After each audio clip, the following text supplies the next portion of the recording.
Vamos dar continuidade agora na fonoaudiologia. A doutora Ana Lúcia Chiappetta e a doutora Tamara Braga, falando de disfagia, o desafio do manejo muscular e respiratório.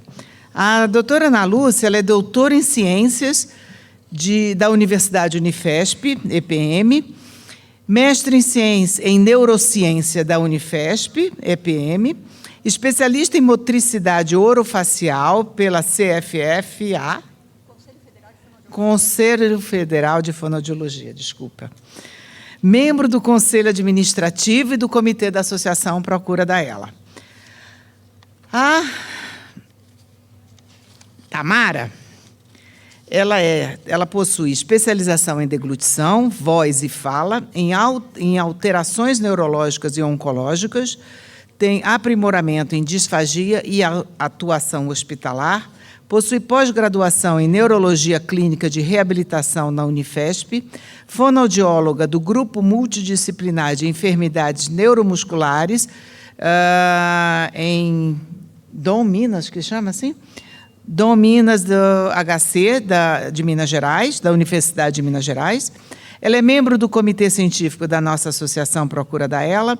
Ela é membro do Comitê Científico da AME, Amigos da Atrofia Muscular Espinhal, e é membro do Departamento de Fonoaudiologia da Sociedade Mineira de Terapia Intensiva, SOMIT. É isso? Perfeito. Bom, com vocês, deixo a palavra para vocês e vamos lá.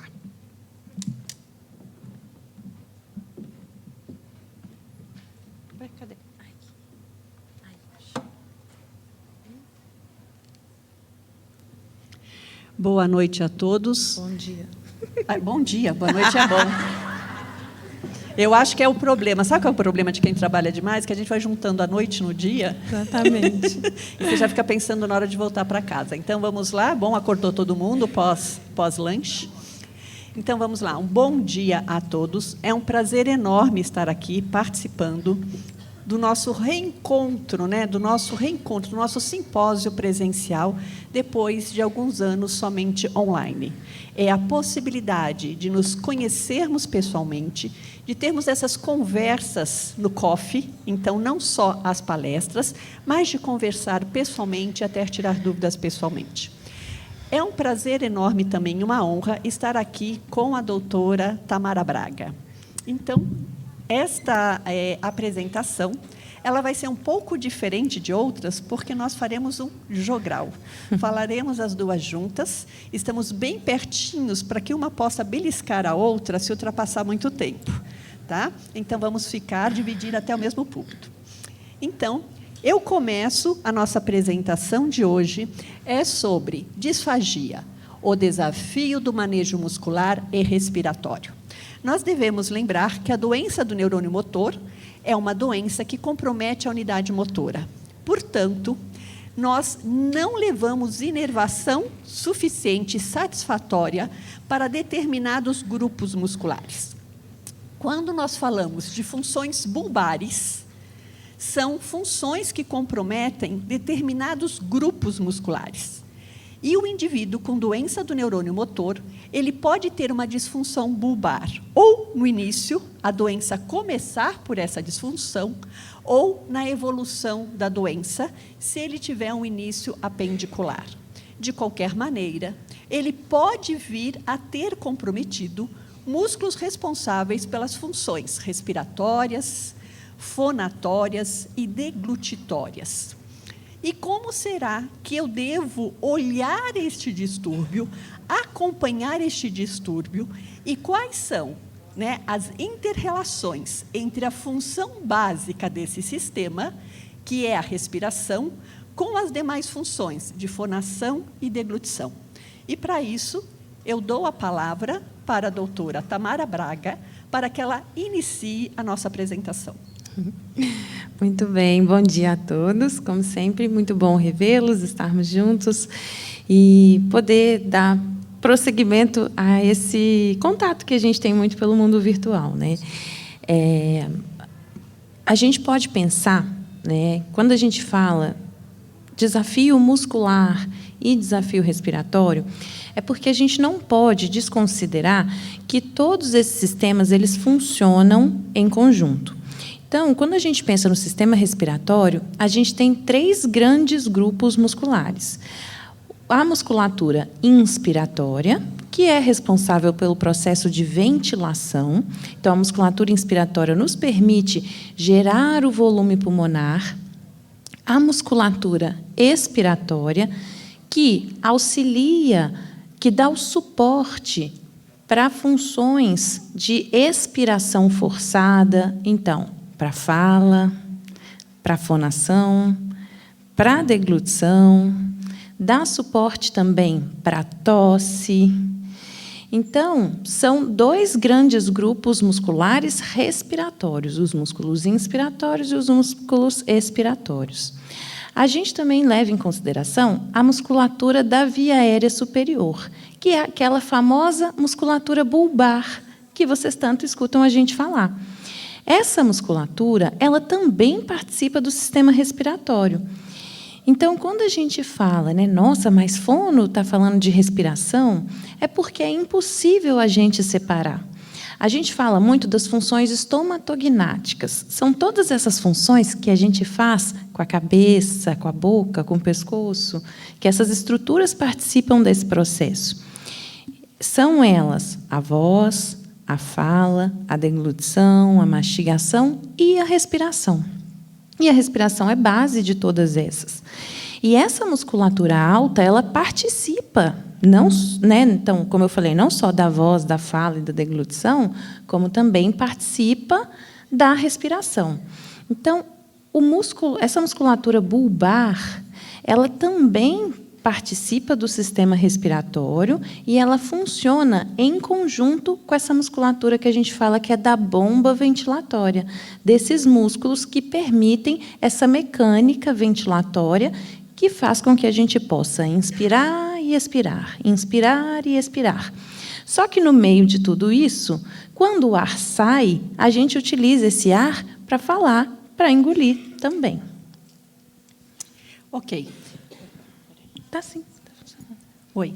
Então, quando nós falamos em este paciente, ele já tem um distúrbio bulbar, nós estamos nos referindo a uma localização que fica acima da medula, que nós chamamos de tronco encefálico. E esse tronco encefálico, ele é formado por ponte e bulbo, e daí que vem essa palavra bulbar. Devemos lembrar também que o centro ventilatório, esse centro respiratório, ele também está localizado nesta região. Então, inicialmente, o corpo celular da unidade motora, ele é formado por núcleos motores, e esses núcleos motores eles vão inervar justamente essa musculatura oro, da boca, laringo, da laringe, da laringe e faríngeo, da faringe. Então, nós falamos que é uma musculatura oro-laringo-faríngea. Mais atrás, eu vou ter o centro da musculatura expiratória. E mais para trás, um pouquinho, o centro da musculatura inspiratória.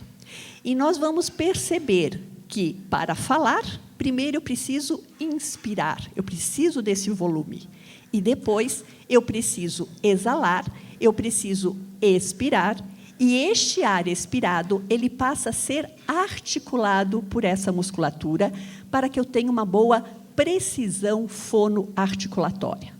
Da mesma maneira, eu preciso inspirar e eu preciso ter uma pressão suficiente que proteja a minha via aérea inferior para caso ocorra algum distúrbio, alguma incoordenação na qualificação, organização e propulsão do bolo alimentar, que esse bolo alimentar não adentre a via aérea inferior. Então, essas funções estão relacionadas. E é sobre essa relação que nós vamos continuar falando. Muito bem. Então, a fraqueza muscular, ela vai atingir, né, a musculatura como um todo.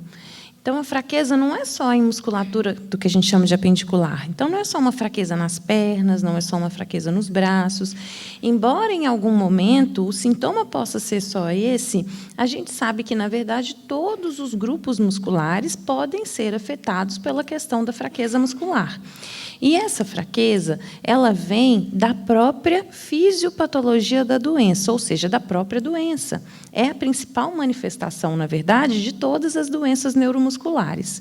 Mais especificamente, na esclerose lateral amiotrófica, a gente tem essa fraqueza que vem de lesão dos grupos de neurônios, os neurônios motores superiores e os inferiores.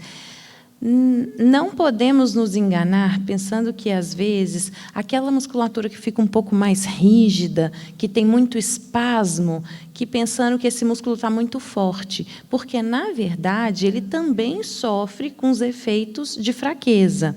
Então, essa fraqueza que a gente chama de mista, ela é muito típica da doença. E essa fraqueza muscular atinge essa musculatura bulbar, mas também a musculatura respiratória. E esse impacto é que vai fazer com que, em alguns momentos, possa realmente existir uma sobreposição de fatores que podem favorecer a dificuldade na voz, na fala e na deglutição. Então, quando o paciente começa a ter alguns sintomas, né, algumas manifestações, nós já falamos que ele tem algumas manifestações bulbares. E quais seriam essas manifestações? Geralmente começa com uma disartria, que seria o distúrbio da fala. A fala se torna mais lenta, mais laboriosa. Falamos também que ele tem uma disfonia, um distúrbio da voz. A voz fica mais soprosa, a voz fica mais rouca, e nós falamos que é uma voz rugosa. Então, nós podemos juntar essas duas dificuldades e falar que apresenta uma disartrofonia. A fala vai ficando lenta, laboriosa, soprosa e com uma leve rouquidão. Não só pela dificuldade em articular as palavras, mas também em direcionar esse fluxo aéreo para a cavidade oral e para a cavidade nasal. Pois bem, além disso, nós podemos falar que esse indivíduo também está começando a se tornar disfágico, um distúrbio da deglutição. Então, ele já tem dificuldades para organizar, qualificar, acomodar e realizar a propulsão e a ejeção do bolo alimentar. Fica mais difícil mastigar e engolir.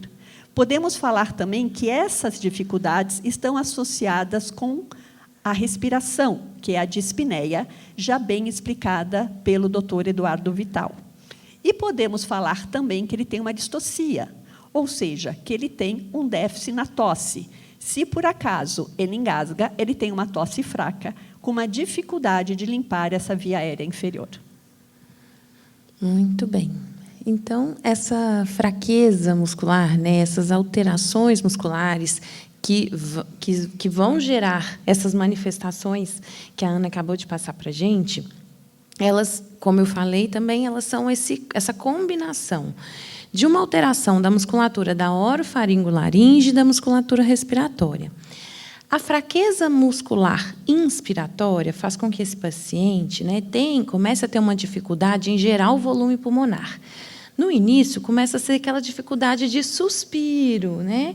O paciente parece que não consegue suspirar, que não consegue encher muito os pulmões. E essa inabilidade de gerar volume pulmonar pode parecer que seja uma questão, uma preocupação só da fisioterapia respiratória, mas ela também é uma preocupação do ponto de vista fonoaudiológico. Por quê? Porque esse volume pulmonar, ele é imprescindível para que a gente consiga falar, engolir, tossir. Tudo isso é dependente desse volume pulmonar. Quando a gente fala, né, quando os físios passaram para a gente brilhantemente aqui no primeiro momento falando sobre o ambu. Por que o ambu ele é importante para a fono, é para os exercícios, não só para os exercícios. A adesão às recomendações da fisioterapia respiratória para fazer a utilização do ambu de forma regular, ela é também um benefício indireto do ponto de vista fonoaudiológico. Porque, como eles explicaram para a gente, se você não mantiver essa caixa torácica sendo expandida com regularidade, a gente vai perdendo algumas propriedades elásticas desses pulmões. Então, a perda da complacência também traz um resultado devastador do ponto de vista fonoaudiológico, porque volume e complacência, essa capacidade do pulmão se estirar, né, dessa maleabilidade de gerar essas forças, elas são muito importantes também do ponto de vista fonoaudiológico. Ok, quando nós falamos a importância do volume pulmonar, nós devemos também lembrar da importância dessa retração bioelástica. Quando nós permitimos que esse pulmão tenha uma boa capacidade ventilatória, ou seja, que seja respeitada a sua mecânica ventilatória, nós estamos falando que este indivíduo, a longo prazo, ele também vai conseguir permanecer mais tempo com as funções do sistema estomatognático. Então, se eu tenho a aderência às funções propostas pela equipe da fisioterapia respiratória, significa que, a longo prazo, eu também vou ter mais um controle maior das funções de fonação e deglutição. Por isso, é importante, quando é proposto o trabalho de empilhamento de ar, de recrutar alvéolo, de permanecer, de manter ou de maximizar essa função de complacência pulmonar, eu tenho que lembrar que eu não estou garantindo só uma boa ventilação e segurando um controle maior desta doença, mas que eu estou garantindo, a longo prazo, a minha possibilidade de continuar falando e de continuar deglutindo com segurança. E é importante essa deglutição segura para que lá na frente eu também não tenha riscos de pneumonia aspirativa. Amanhã a gente vai ter, né, a nossa oficina, ela vai ser muito voltada para o uso do ambu dentro da fonoterapia. Mas algo que, assim, a gente escuta muito as perguntas, né, de algumas fonos, colegas fonos falarem: mas meu paciente não tem um ambu, eu tenho o meu, eu posso utilizar com o paciente? A questão é que não é efetivo. Porque qual que é a recomendação que a gente sempre passa para vocês? Realizar o ambu, no mínimo, 3 vezes ao dia. Por quê? Porque se só a fono tiver o dispositivo dela e o paciente não tiver e não fizer esse exercício de forma regular, isso, de certa forma, está também comprometendo a nossa atuação. Ok. Então, o que dizem os artigos científicos quando nós falamos da importância dessa pressão subglótica? E aqui a gente lembra não só da ventilação, como da glote. Quando eu falo que a respiração é a base das funções do sistema estomatognático, que é essas funções de fonação, mastigação, deglutição, respiração, ou seja, quando a respiração é esta base, nós devemos lembrar que, na ventilação espontânea, nós respiramos saindo de uma pressão negativa, por uma pressão negativa, ou seja, da onde tem mais para onde tem menos. Isso é uma ventilação espontânea. No momento que o ar entra, nós temos músculos que nós chamamos ali na região glótica, nas pregas vocais, e eles abrem para esse ar entrar. Então, nós estamos trabalhando com uma estrutura que ela vai ser trabalhada durante a estratégia fonoaudiológica. Então, quando eu faço um planejamento fonoaudiológico para um indivíduo, eu sei que eu tenho que treinar a função glótica. Essa função glótica preservada, quanto mais preservada ela for, mais tempo este paciente vai ficar bem, mesmo se ele precisar suprir a ventilação espontânea para uma ventilação mecânica, ele vai conseguir se manter mais tempo em uma ventilação não invasiva. Com essa preservação da função glótica, eu consigo um melhor manejo de saliva, mesmo se esse paciente, inclusive, for para uma ventilação mecânica invasiva. Então, eu preciso ter um controle dessas estruturas. Lá na frente, e nós sabemos que é uma grande dificuldade o manejo de saliva, e que muitas vezes é por alteração, pelos colegas intensivistas não entenderem da doença do neurônio motor, não entenderem de alteração de mecânica ventilatória, que quando o paciente chega no hospital e o paciente chega secretivo, eles tentam o quê? Medidas xerostômicas que secam esta saliva para que esse paciente fique muito seco. E eles não ventilam este paciente. Então, eu fico com o paciente com uma secreção muito espessa, com uma fraqueza na musculatura orolaringofaríngea, sem capacidade de mobilizar essa secreção e sem mecânica ventilatória para expulsar. E eles só querem aspirar, e a aspiração superficial não vai alcançar a base, não vai realizar complacência, não vai realizar uma melhor ventilação, perfusão, e, com isso, esse paciente, como já foi falado pelos nossos colegas anteriores, né, pela Simone e pelo Eduardo, eles começam a entrar em um quadro de hipercapnia agravado. Pois bem, qual que é o papel do fonoaudiólogo? O papel do fonoaudiólogo é que o indivíduo ele tenha o maior possível de um controle sobre a doença e não permita que a doença controle esse indivíduo. Quando eu trabalho essas alterações bulbares, eu permito que este paciente tenha uma melhor função glótica. Então, é necessário, desde o começo, que a gente entenda a importância e a relação, desde o volume pulmonar, desde essa força de recolhimento mioelástico, até o aumento, porque daí eu tenho bastante volume, eu reoriento, ou seja, eu redireciono esse fluxo abaixo da glote, abaixo da minha prega vocal, faço um soprador com uma pressão acima de 40 centímetros de água, se está bem otimizado. Acima disso, eu já consigo melhorar a minha função deglutitória e fonatória. Eu melhoro ainda essa eficiência glótica, porque eu tenho receptores todos nessa região que conseguem auxiliar, otimizar este vedamento, e, com isso, eu melhoro a proteção da minha via aérea. Eu não só ganho em segurança deglutitória, como eu também ganho em tempo máximo fonatório, porque eu tenho mais volume para direcionar. Então, eu consigo falar, né, com uma fala mais intensa, uma voz onde eu consiga perceber, e, muitas vezes, aquela fala ininteligível passa a ser uma fala inteligível.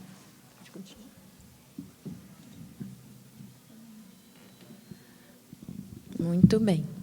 Então, a gente sabe, né, que existe uma relação muito íntima da respiração com a deglutição, exatamente por esses fatores que a gente está explicando aqui.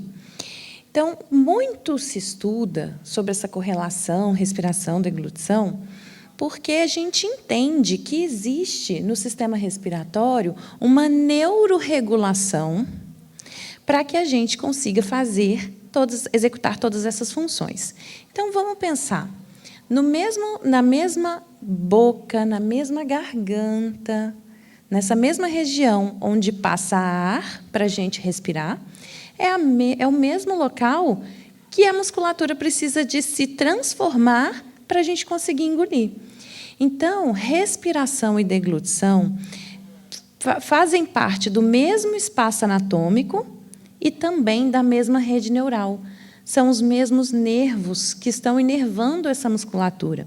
Então, quando a gente está respirando, em algum determinado momento a gente vai engolir, existe todo um trabalho neuromuscular para transformar essa estrutura por onde só passa ar em uma estrutura por onde vai passar o alimento.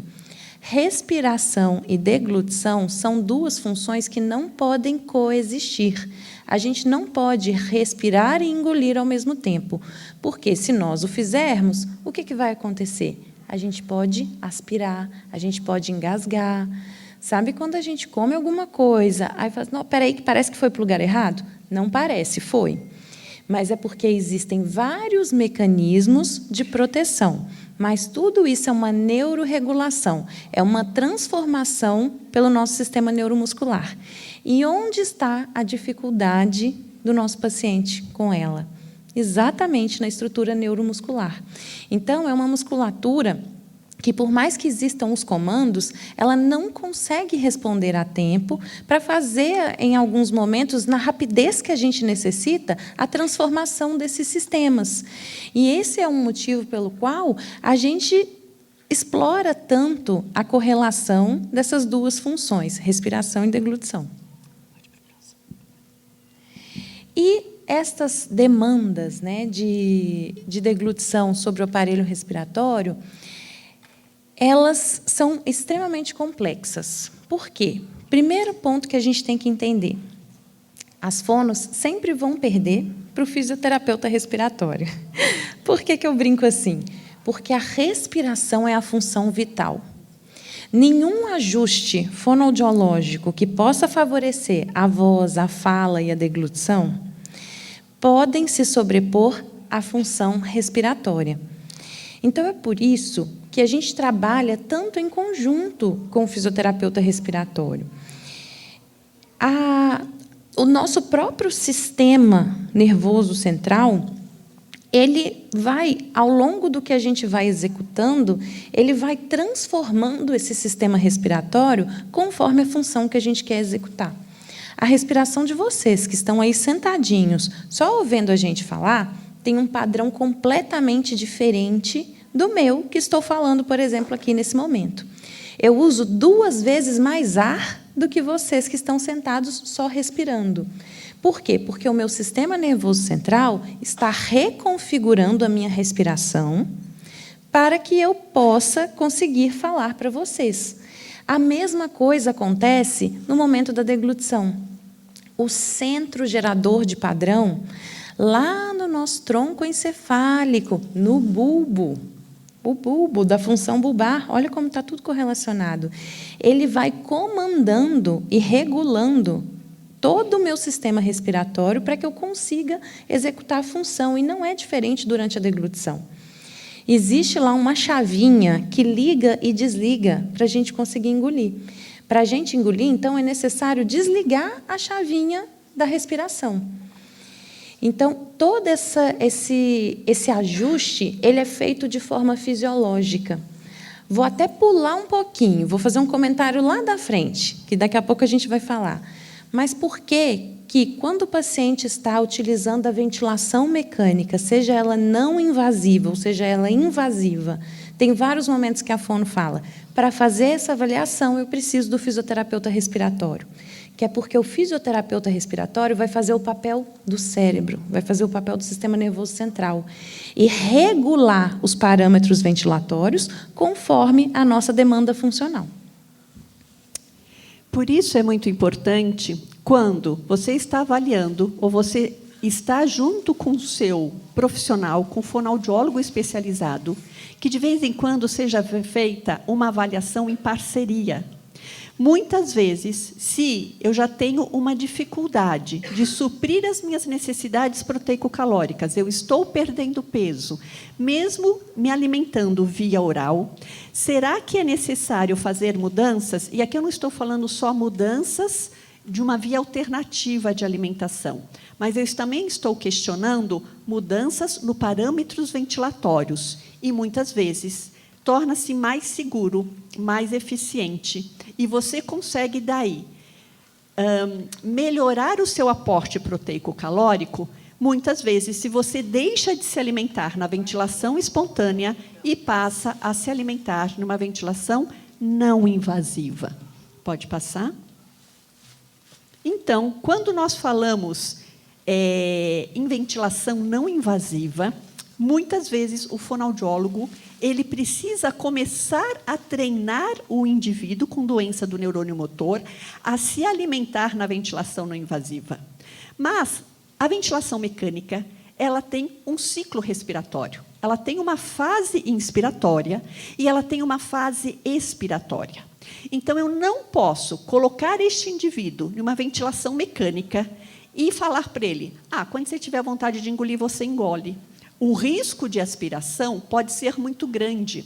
É preciso passar por um treinamento fonoaudiológico para que eu saiba o melhor momento, o drive, quando que eu vou iniciar esse momento deglutitório. E, para isso, ele tem que ser no final da fase inspiratória, no início da fase expiratória. Por quê? Porque este pulmão ele tem que estar cheio de ar.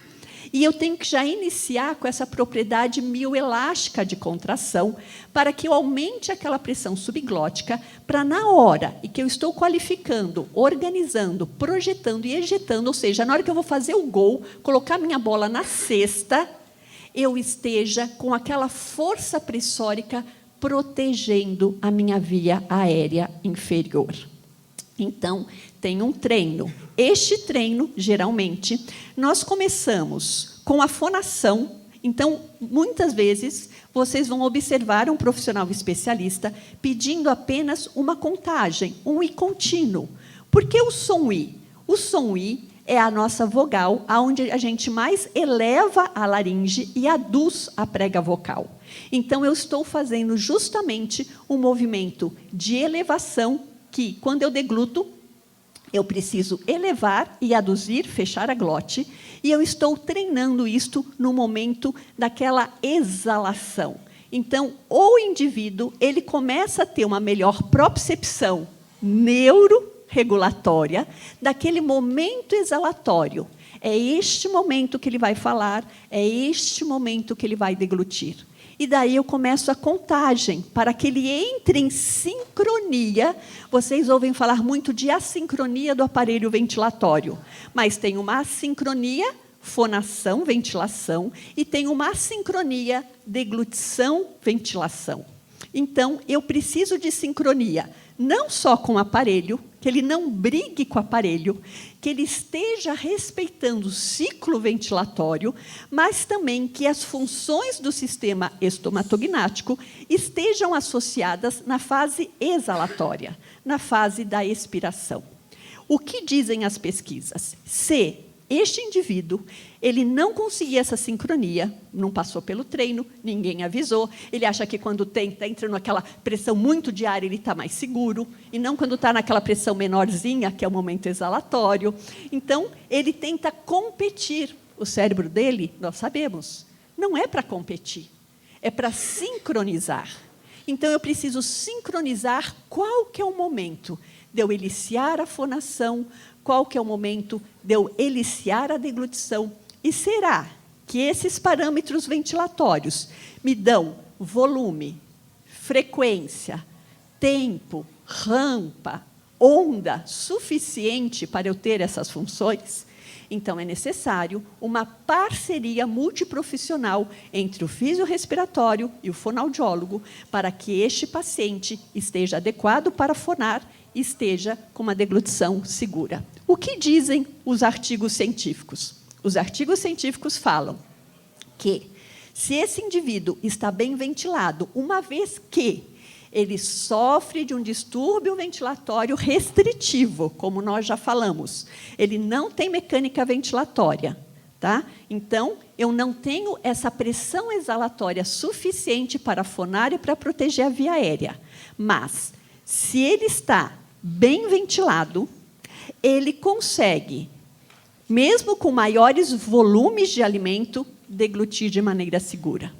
Que ele não precisa de tantas deglutições, que nós chamamos de deglutições múltiplas ou deglutições a seco, que é engole, engole, ainda não desceu, engole de novo, ainda tem alguma coisinha, engole de novo, mas que com menor número de deglutições, ele consegue dar conta, nem que seja da sua própria saliva.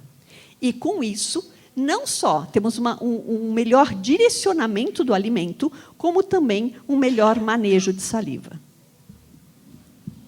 Eu tenho um paciente que ele brinca assim comigo, que ele fica com preguiça de mim, porque ele tem que prestar atenção em tudo para o que eu estou pedindo. Mas é porque realmente esse é o nosso papel, né? Então, a gente vai criando subterfúgios para criar adaptações.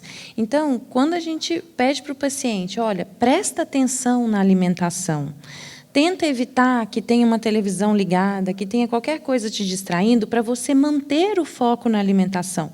Porque a gente consegue tirar o que é automático e trazer para o voluntário, para o paciente tentar ter mais controle. Então, falar prestando atenção na velocidade de fala, em como está a coordenação com a respiração, deglutir prestando atenção em cada movimento. Quando a gente pede o auxílio do fisioterapeuta respiratório para ele ajudar a gente a criar novos parâmetros, tudo isso são formas que a gente vai utilizando para tentar compensar as dificuldades que a fraqueza muscular vai gerando no sistema. E falando, né, mais uma vez aí dessa fraqueza muscular, a gente vai falar um pouquinho, né, do que é essa deglutição, como ela ocorre de verdade, mas a gente chega num segundo ponto alto aqui da nossa aula, né, Ana? Que, num primeiro momento, a gente quis muito pontuar como a respiração é importante nesses processos todos de fala, voz e de deglutição, principalmente, mas aí agora a gente faz o contraponto e volta. Respiração, Ana, é tudo para uma deglutição eficaz? Basta eu encher esse pulmão de ar para eu realmente conseguir engolir? E a resposta é não. Tá? Não basta eu estar bem ventilado para eu poder falar, não basta eu estar bem ventilado para eu poder deglutir. Embora seja a respiração a nossa função principal, nós temos que entender que eu preciso pegar este bolo alimentar, mastigar, pulverizar, formar um bolo coeso, homogêneo, tá? Pastosinho, para que tenha uma qualificação, uma acomodação, um movimento antero-posterior, onde a língua entra como um pistão. Eu preciso fazer este movimento, elevando a língua, passando nessa direção, lá do céu da boca, do palato duro, projetar esta língua para que ela alcance o esôfago. Neste mesmo momento, que nós chamamos transição faringo-esofágica, quando o bolo está passando da faringe para o esôfago, eu preciso elevar a minha laringe, anteriorizar a minha laringe, aproximar a minha glote e fazer um movimento de epiglote para proteger a via aérea inferior. Quem treina essa função? O fonoaudiólogo. Você pode estar na mesma situação. Essa semana, eu estou treinando uma paciente que até então deglutia em ventilação espontânea, mas que agora, por conta da evolução da doença, necessita ficar o tempo todo na ventilação não invasiva. Ela já está com gastrostomia, mas ela quer continuar comendo e é importante até para manter esta função preservada. E nós vamos qualificar alimentos. Então, nós começamos, primeiro, apenas estimulando os botões gustatórios, ou seja, vendo que ela ainda tem essa percepção do alimento na boca. Depois, colocando o alimento numa gaze umidificada para que ela continue com a sua função de mastigação e deglutição e tenha até um controle de fechamento de boca, não tem um travamento mandibular e nenhuma soltura dessa mandíbula. Então, ela tem esse padrão mastigatório, a ponto de eu falar, olha, não mastiga muito forte porque vai rasgar a gaze. Tá? Já tirei o alimento da gaze, ela já passou por essa fase, já está com o alimento solto na boca. E, a cada alimento, eu falo, perceba. Com cada alimento, você vai ter uma força mastigatória. Com cada alimento, vai produzir um determinado bolo. Uns mais pegajosos, outros mais fluidos. Os que você tiver mais força para mastigar e soltar menos líquido, você vai ficar mais tempo com ele na boca e você vai ter o tempo para engolir. Mas alguns alimentos, eles soltam líquido muito rápido. E você vai ter que ter um disparo muito rápido e eficiente, porque, senão, o líquido ralo vai chegar antes da laringe subir e da prega vocal fechar e você vai engasgar. E daí nós vamos adequando o tamanho do bolo alimentar, a viscosidade, a consistência, a manobra. Então, não eleve, não fique em extensão laríngea, não permita que essa prega vocal fique estirada, aberta ou solta demais para que você tenha um maior controle. Porque a prega vocal ela é responsável por essas três funções. A respiratória, abre e fecha a rima glótica para o ar passar. A fonatória, onde eu distendo mais, né, para ter uma fala mais precisa. E a protetiva, que é quando eu entro com os músculos que trabalham também com a epiglote. Seria aquela portinha, né, sobre a prega vocal. Então, vamos ver um vídeo agora para a Tamara comentar. Passou? Eu estava de costas. Então, quer fazer o fechamento? Não, e o problema é que, sim, ó, a nossa sincronia foi perfeita. Com a sua fala, eu soltei ali o som e deu certinho. Mas já foi muito bem explicado, né? Nem precisa de falar de novo. Mas o que a gente tem para ressaltar, então? A disfagia, ela não tem só um fator que faça. Então, a dificuldade de mastigar e de engolir, ela não tem apenas um fator, ela é multifatorial. Ela tem a ver com as questões posturais. Então, a própria questão de como o paciente está posicionado para essa alimentação, o eixo biomecânico, então, pés sempre apoiados no chão, a pelve muito bem alinhada, a forma com que a coluna está posicionada, a postura da cabeça, né? A gente sabe que alguns pacientes começam com o que a gente chama de drop head syndrome, que é a síndrome da cabeça caída, quando começa a ficar muito pesado. E aí, se você tem que brigar, né? Então, quem é responsável por manter a nosso controle cervical? Nossa musculatura posterior aqui, a musculatura extensora do pescoço. Só que quando ela começa a falhar, a musculatura da cadeia anterior entra, também trabalhando junto. Só que essa musculatura da cadeia anterior, ela é para dar estabilidade para o complexo hiolaríngeo, ou seja, é para dar estabilidade para a gente conseguir falar e engolir. Duas funções não dá conta, começa a sobrecarregar. Então, vem a hora que a gente vai conversar com o fisiomotor, com a terapia ocupacional. Porque posição da cabeça, a postura do paciente na cadeira também vai influenciar num gerenciamento de saliva, para uma deglutição ser eficaz. As questões respiratórias, nós comentamos como elas são também, né, como elas influenciam. E a própria questão da musculatura, da boca, da garganta, da orofaringolaringe.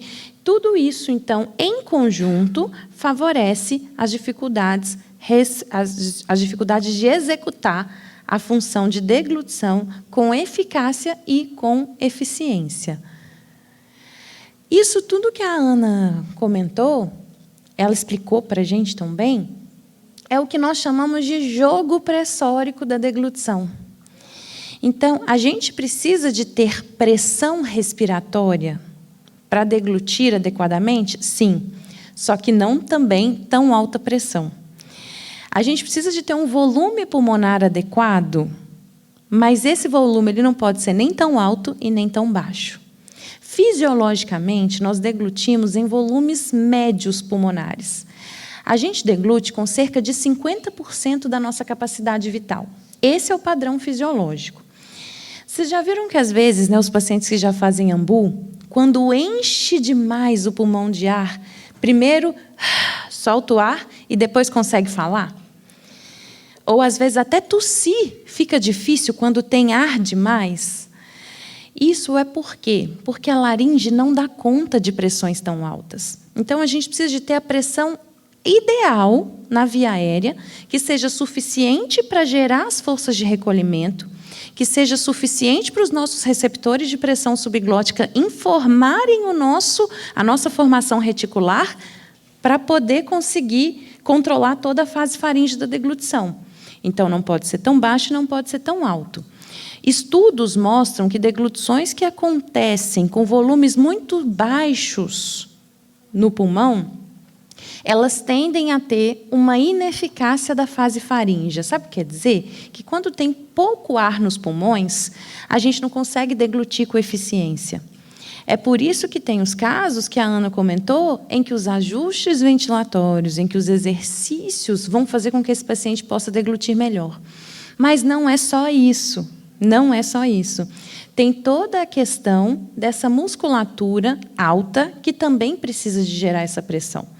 Então, quando a gente vai engolir, quando os lábios se fecham, a gente já está iniciando uma geração de pressão na cavidade oral que vai se diferenciar da pressão respiratória e da pressão digestiva. Porque a gente tem um aumento ativo da pressão que está na boca, da pressão respiratória e uma queda da pressão digestiva. Por quê? Porque isso é física. A pressão ela sempre se desloca do meio de maior pressão para o de menor pressão. Isso o alimento também. E o alimento também. O alimento ele se torna pressurizado. Então, isso que a gente chama de bolo alimentar, ele fica altamente pressurizado. Só que ele não tem para onde ir. Por quê? Se tiver fechado, céu da boca, sabe quando você sente que volta pelo nariz? É porque existe uma dificuldade, uma fraqueza nessa musculatura que não consegue impedir que esse bolo suba e saia pelo nariz. Na via aérea, quando lá antes mesmo da gente querer engolir, o cérebro já mandou o comando para a respiração parar, e aí se fecham as pregas vocais e a gente tem todo esse fechamento aqui que a gente chama fechamento do vestíbulo laríngeo. Isso faz com que esse ar fique aprisionado aqui na via aérea. Então, a pressão está muito alta aqui e a pressão está muito alta aqui. Só que aqui soltou um pinçamento que a gente tem quando todo esse complexo se elevou. E, com isso, aqui cai drasticamente a pressão e o bolo alimentar só tem como vir para cá. Então, olha como é mágico, né? Só que para esse jogo pressórico ele estar ok, eu preciso de lábios, bochechas, céu da boca, musculatura da garganta, língua, palato mole, exato, que é a nossa campainha. Essa região, né? Então, todo esse grupo muscular, ele precisa de conseguir fazer o movimento adequado para que esse jogo pressórico não se perca. Então, é por isso que a gente fala que a deglutição é um jogo pressórico. Então, vocês entendem que a respiração ele é um dos pontos pressóricos. Não adianta eu ter esse se eu não tiver esses aqui. É por isso que a gente fala que a ventilação mecânica não invasiva, com muito treino, pode favorecer o processo da deglutição? Depende. O ambu vai melhorar? Depende. Porque tudo vai depender do que tem de função remanescente na nossa musculatura aqui, da boca, que é essa que a gente falou para vocês, que chama orofaringo-laringe. Então, a gente precisa de ter os dois pontos sendo pressurizados, tanto a onda descendente, a que vem da boca em direção ao esôfago, como a onda ascendente, que é essa que vem dos pulmões. Pode passar o próximo? Ok. Então, com o passar do tempo, esse paciente ele sai da ventilação espontânea, né? No decorrer da evolução da doença, pode ser que ele já não consiga ficar tanto tempo em ventilação espontânea e que ele precisa ir para uma ventilação mecânica. E por que é importante ir no tempo adequado? Eu sempre falo, vocês estão aqui num centro de referência. E vocês estão aqui para que vocês tenham o domínio sobre a doença e não permitam que a doença tenha um domínio sobre vocês. E para que cada indivíduo que tem doença do neurônio motor tenha um domínio sobre a doença, é necessário, sim, que ele esteja bem ventilado. E nós vimos, se ele está bem e bem ventilado, não é simplesmente estar no ventilador. Reparem, estar bem ventilado é estar com parâmetros ideais, é estar em sincronia com este ventilador e que esses parâmetros estejam adequados às suas funções, não só ventilatórias, como deglutitórias e fonatórias. No momento em que você está bem ventilado, você consegue maximizar a sua função deglutitória e fonatória. Mas, para isso, é necessário uma equipe multiprofissional.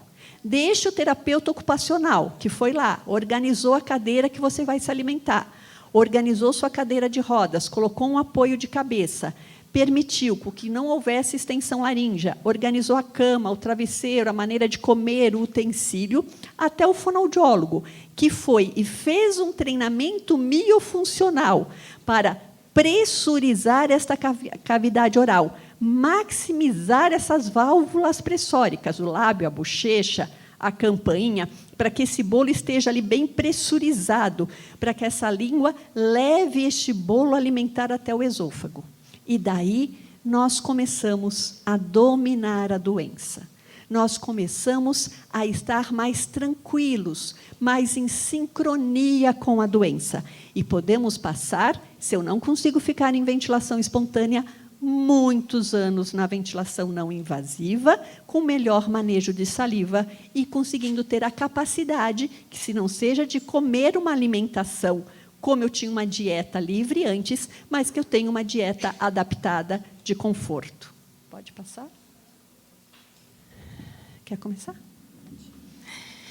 E a gente tem, né, em alguns casos, em que realmente pode chegar o momento de se considerar sobre uma traqueostomia. Muito perguntam para a gente, né, do ponto de vista fonoaudiológico, qual é o momento de uma traqueostomia? Então, pensando, né, no ponto de vista fonoaudiológico, é quando existe uma total falência bulbar e nenhuma medida não invasiva consegue mais contornar esses déficits. Porque, às vezes, a gente também cria algumas ilusões sobre a própria traqueostomia, né? Pensando, a traqueostomia vai fazer com que eu não engasgue mais. Infelizmente, a aspiração ainda vai se manter, né? Às vezes ela fica até um pouco mais difícil, né? Pode ficar até um pouco mais exacerbada com a presença de uma traqueostomia. Mas a remoção de secreção pode ser realmente muito mais fácil. Então, quando existe, né, realmente essa demanda, porque essa musculatura não consegue mais responder a todas essas estratégias que a gente foi falando aqui para tentar compensar essa dificuldade, realmente a traqueostomia pode existir. Aqui, eu trouxe até um paciente muito querido meu, quando a gente o levou para ver um jogo de futebol de um time que não é o meu, então não vou nem falar o nome dele, do América Mineiro, mas a gente sabe que em Minas o melhor é o Galo. Mas tudo bem, isso não vem ao caso. Mas para poder mostrar também que a traqueostomia ela não pode ser enxergada como o fim da linha. A gente tem pessoas tão queridas aqui hoje que, sim, estão traqueostomizadas e mantêm uma vida ativa. E é essa mensagem que a gente sempre quer trazer para vocês. Mas, realmente, a traqueostomia ela pode ser uma realidade. Só que essa realidade dela ser realizada só quando a doença, né, a disfunção bulbar pode ter progredido, em alguns casos, a gente vê pacientes que têm esse bulbar muito bom, que falam, que engolem, que não tem nenhuma dificuldade traqueostomizado. E isso é tudo aquilo que a associação luta contra, porque em alguns momentos a gente vê pacientes recebendo uma traqueostomia num momento totalmente inadequado, porque as equipes não conseguiram manejar toda a possibilidade. Não conseguiram explorar o máximo que o paciente ainda tinha, né? A gente pode dizer assim. Então, aí o fonoaudiólogo vê aquele paciente que tem uma função bulbar perfeita. O fonoaudiólogo que está aqui, que está estudando, que faz curso, ele entende que aquele paciente tinha, às vezes, até uma possibilidade de decanulação. Porque isso é possível quando existem protocolos específicos, mas o fonoaudiólogo sozinho não consegue. A gente precisa de um médico e de fisioterapeutas que sejam muito bem ambientados com esse protocolo e que consigam ver, porque não é todo paciente que é candidato a tirar a traqueostomia, né? Mas aquele paciente que a gente vê que tem uma condição bulbar, a gente vai deixar essa condição se perder com o tempo? Não, então o nosso papel é criar estratégias para que, mesmo com uma traqueostomia, o paciente possa conseguir falar e engolir.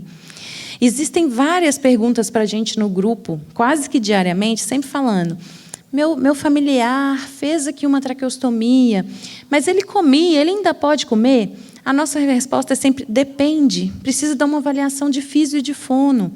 Porque se a traqueostomia foi feita naquele momento que a gente disse aqui da falência bulbar, quando essa musculatura não dá mais conta de gerenciar, de engolir com eficácia, está trazendo muitos riscos para os pulmões, aí a gente vai tentar uma estratégia para o paciente, como a Ana falou, manter o prazer, sentir os sabores, explorar o que ele ainda tem de função. Então, tudo vai depender muito de quem é esse paciente, mas o importante é, seja num momento muito precoce ou num momento mais avançado, sempre existe o que a gente pode fazer pelo paciente. físio e fono juntos sempre vão conseguir traçar estratégias para maximizar e para explorar tudo que o paciente ainda tenha de função, pela qualidade de vida dele e até mesmo para a manutenção da função. Porque é princípio da neuroplasticidade. O que eu não uso, eu perco.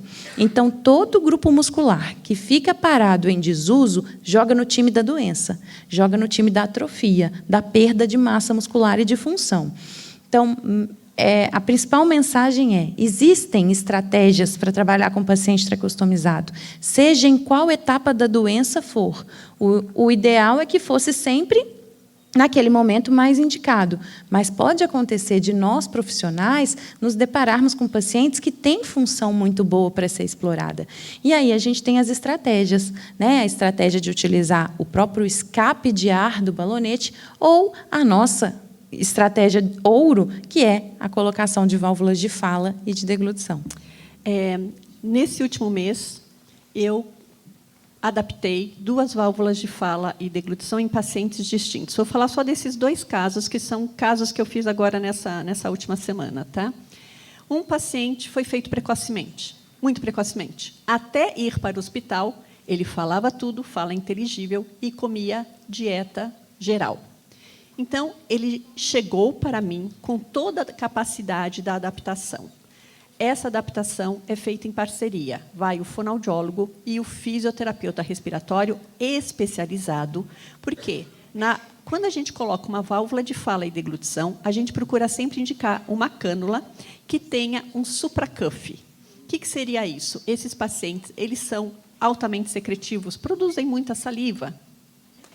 E isso faz que, na hora que eu libere esse balonete, e o ar chegue novamente nessa via aérea superior, ele carregue muita secreção, e esse indivíduo tem que dar conta desse manejo de saliva. E ele tem que dar conta para falar e para deglutir. Se o paciente tem aquelas válvulas pressóricas, aquela musculatura orofaringolaríngea maximizada, ou seja, se ele tem ainda tônus muscular e não tem tanta fraqueza, essa adaptação se dá muito facilitada. E, já numa primeira adaptação, eu já consigo fazer com que ele fone, com que ele fale, e fale bem, sem tanto mal-estar. O outro paciente, que eu fui fazer a adaptação, era um paciente com um pouquinho mais de fraqueza e muito mais secretivo. E com uma equipe não especializada, embora para avaliação eu tivesse comparecido com um profissional especializado. O primeiro não, o primeiro era com uma equipe especializada. Quando eu chego na casa do segundo paciente, não bastava eu ir lá só adaptar a válvula de fala e deglutição. Primeiro, os parâmetros do assistente de tosse estavam inadequados. Os parâmetros ventilatórios estavam inadequados. E, primeiro, eu precisaria fazer uma reorganização cortical até para a adaptação dele na própria válvula que ele estava. Ou seja, eu precisava adaptar todos os parâmetros para depois otimizar esses parâmetros para adaptar a válvula de fala e deglutição. Então, é um paciente que eu já sabia que eu ia demorar mais tempo e que ele ia estar mais sensível a esta adaptação. Quando vocês perguntam para a gente, o meu familiar, ele se alimentava antes, eu posso liberar comida? Ele consegue utilizar a válvula de fala e deglutição? Procurem nas associações, nos centros que vocês estão, quem são os profissionais especializados. Passem por esta avaliação, porque muitas vezes eu já fui avaliar e a própria equipe falava assim: não sei por que você está aqui, ele não vai conseguir, jogando no time contra. E quando nós chegamos para fazer a adaptação, sempre é um sucesso. Então, as pessoas ainda subestimam a capacidade dos indivíduos com doença neuromuscular. Acreditem, vocês podem muito mais do que falam para vocês quando o profissional não é especialista. Uma coisa que eu sempre falo, né? A gente não pode olhar para o paciente com doença neuromuscular pensando em tudo que ele não dá conta de fazer. A gente deve olhar para ele achando tudo que ele ainda consegue fazer. E é em cima disso que a gente se apega, e é nisso que a gente trabalha, e é por isso que a gente luta. Bem, muito obrigado. Agradeço, Tamara, a sua participação no nosso jogral. E nós terminamos.